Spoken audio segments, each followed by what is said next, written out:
पिछले सेशन में हमने लेजर्स क्रिएट की थी जो हम चाहते हैं जिनके साथ एंट्रीज करना। इस सेशन में हम प्रैक्टिकल कॉन्सेप्ट पे आ रहे हैं। इस सेशन में हम देखेंगे जीएसटी की जो ये सभी जनरल एंट्रीज हैं किस प्रकार से आप टैली में कर सकते हैं। हम बारी बारी से एक एक एंट्री को करेंगे। अगर आप लेजर्स बनाना चाहते हैं तो पिछला एग्जाम्पल आप देख सकते हैं।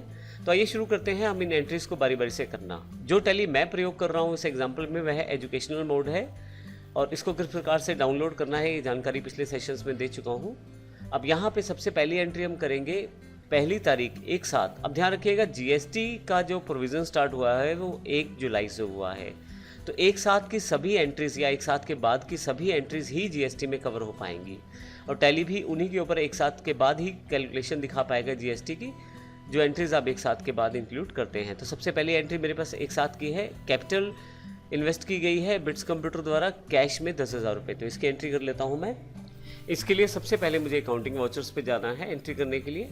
मेरे पास सभी लेजर्स पहले से तैयार हैं। अब मैं क्योंकि सबसे पहले कैश रिसिप्ट कर रहा हूँ कैपिटल के रूप में तो रिसिप्ट पे आ जाता हूँ। अकाउंट जो है कैश है, यहाँ से कैश लेजर सेलेक्ट कर लेता हूँ। कैपिटल इन्वेस्ट हुई है 10,000 रुपये तो उसकी एंट्री यहाँ पर मैं शो कर देता हूँ। नरेशन आप डाल सकते हैं, मैं अभी नरेशन को खाली छोड़ देता हूँ, यस कर देता हूँ। तो पहली एंट्री हमारी हो गई है।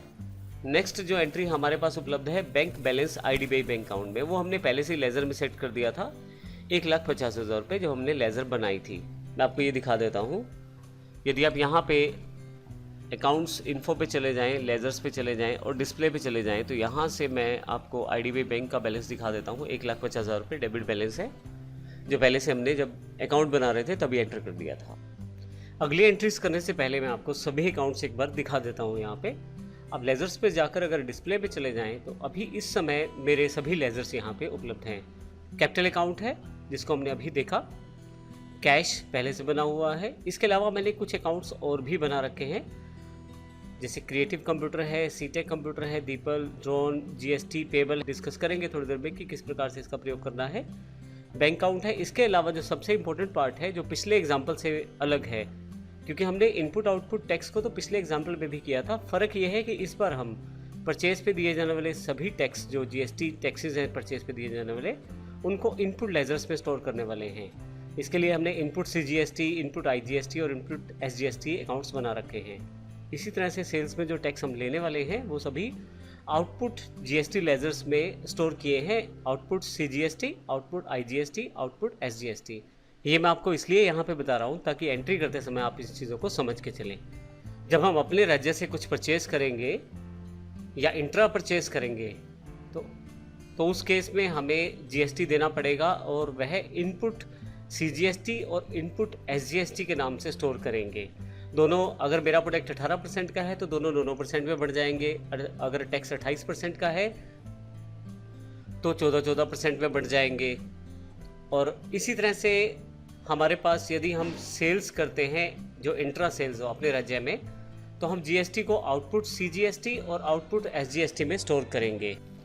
ये सब जानकारी वैसे हम पिछले सेशन में ले चुके हैं। यदि आप चाहें तो पिछला सेशन एक बार रिवाइज कर सकते हैं जिससे आपको सभी टेक्निकल चीज़ें समझ आ जाएंगी। और इसी तरह से मैंने यहाँ पे एक इनपुट आईजीएसटी लिया है। यदि मैं राज्य के बाहर से कुछ परचेज कर रहा हूँ, इंटर स्टेट परचेज कर रहा हूँ तो इनपुट आईजीएसटी मुझे देना पड़ेगा 18%।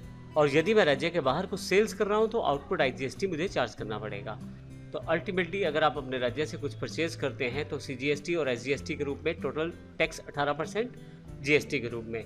और यदि आप राज्य के बाहर से कुछ परचेज करते हैं तो इनपुट आईजीएसटी होगा 18%। इसी तरह से यदि हम अपने राज्य के अंदर कुछ सेल्स करते हैं, जीएसटी अगर 18 है तो आउटपुट जीएसटी 9% और आउटपुट एसजीएसटी 9%। और यदि हम अपने राज्य से बाहर कुछ सेल्स करते हैं तो आउटपुट आईजीएसटी 18%। ये मेरे पास 6 अकाउंट्स यहाँ पे मैंने बना लिए हैं। अब यहाँ पे नीचे हमारे पास प्रॉफिट एंड लॉस पहले से अवेलेबल है, परचेज के 2 अकाउंट्स हैं, सेल्स के 2 अकाउंट है।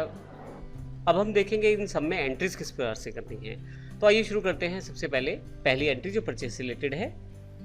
अब यहाँ से हमारी मेन एंट्रीज शुरू हो रही है। सबसे पहले एक साथ को 5 लैपटॉप परचेज किए गए हैं एचपी के और यह परचेज किए गए हैं क्रिएटिव कंप्यूटर से जो अम्बाला बेस्ड कंपनी है हरियाणा से ही।